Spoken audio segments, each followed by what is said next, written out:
Today, more than 6 crore Indians own mutual funds. Ask most people what they own, though, and the answer is a fund name, a star rating, and a return they saw on a screen just before buying. So, when someone asks me which fund to pick, I do not start with a name. I start with 3 questions, and in this particular order. The first is what's actually inside the fund. Second is what does it cost? And the third is, can you sit still in it for years? Get these 3 right and the exact fund that you pick matters far less than you would think. And this is the short version of it. To make it yours though, you need to sit with one uncomfortable number. Over the last 2 decades, Indian equity funds have delivered strong double-digit returns. The investors inside those very funds earned around 5 percentage points less every year. Same funds, same markets, same 20 years. But where did that money go? Hi, I'm Preeti. I run the Personal Finance Club, and in this Know Your Assets series, I take one asset at a time. Today, we are opening up one of the most popular investment wrappers in India, which is the mutual fund. So, a few years ago, one of India's larger fund houses studied 2 decades of its own data. Its equity funds had compounded at roughly 19% a year. The investors on those funds had earned closer to 14%.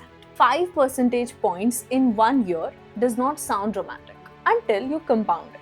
10 lakh growing at 19% for 20 years become about 3 crore. At 14%, about 1.3 crore, which is less than half the wealth the fund themselves created. And almost nobody stole it, right? No scam happened, no crash, no fraud to point at. The gap came from 3 simple leaks. If there's one sentence to keep from this video, it is this: the fund's return is not your return. Now let's start with the first leak. Start with what a mutual fund actually is, because the name hides it. Think of a mutual fund as a basket. Your money pooled with lakhs of other people's buys a collection of things. Shares if it's an equity fund, bonds if it's a debt fund, a mix if it's a hybrid fund.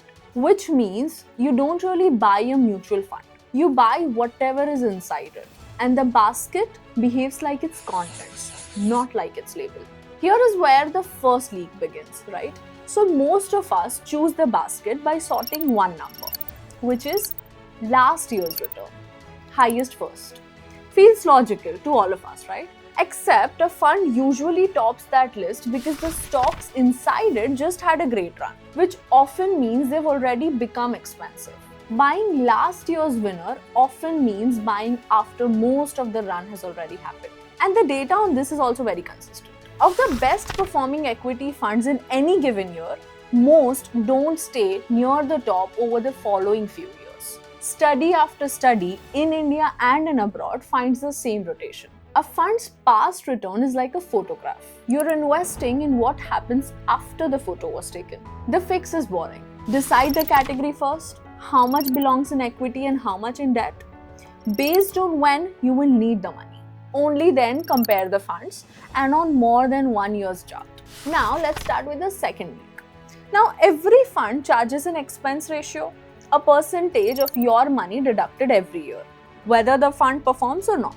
You never see the debit because it's cut off the fund's value before you look. Now 1% doesn't feel like much, but do the same test where you compound it. Take 2 funds holding nearly identical portfolios, one charging 1% more per year than the other. You invest 10,000 a month for 20 years and markets deliver 12%. In the cheaper fund, you end up near a crore. In the costlier fund, around 87 lakh. 12 to 13 lakh of your money gone because of a difference you probably never even noticed. Now here's the thing about cost. It's the only part of a fund's performance that comes with a guarantee. The return may or may not show up, but the fees will always do.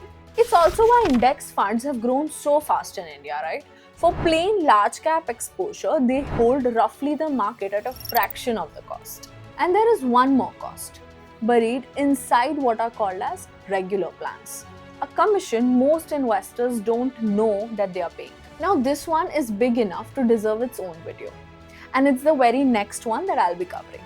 Now let's start with the third leak and probably the largest one, because it's actually the one that solves our mystery. Investors don't just hold funds, we move. We start SIPs after markets have already rallied because that's when investing feels the safest. We pause them in crashes because that's when it feels reckless. March 2020 is a great example of this. Markets fell by more than a third in a few weeks, and SIP closures spiked in the months that followed. Now, think about what an SIP is actually for.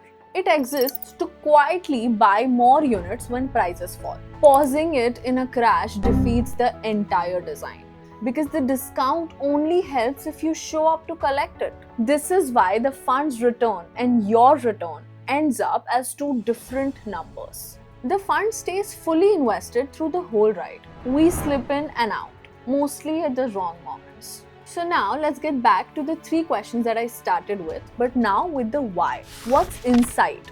Now pick the category before the fund.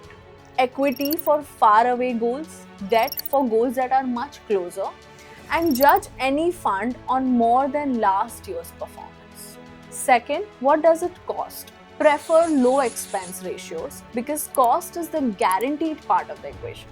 Third, can you sit still? Automate the SIP, size it so a crash won't scare you out, and review it over years, not weekends. Notice what's missing from that framework: predicting markets, catching the perfect fund, timing anything. One final warning: do not put money in equity funds that you will need within the next few years. The freedom to sit still comes from not needing the money. So now, where did those 5 percentage points a year go? Nobody took them. We handed them away, a little by buying last year's photograph, a little through costs, and mostly by moving at the wrong times. Here's my reading of it. Mutual funds solve a lot of the hard parts of investing. They diversify your money, they make it accessible, they automate discipline through SIPs.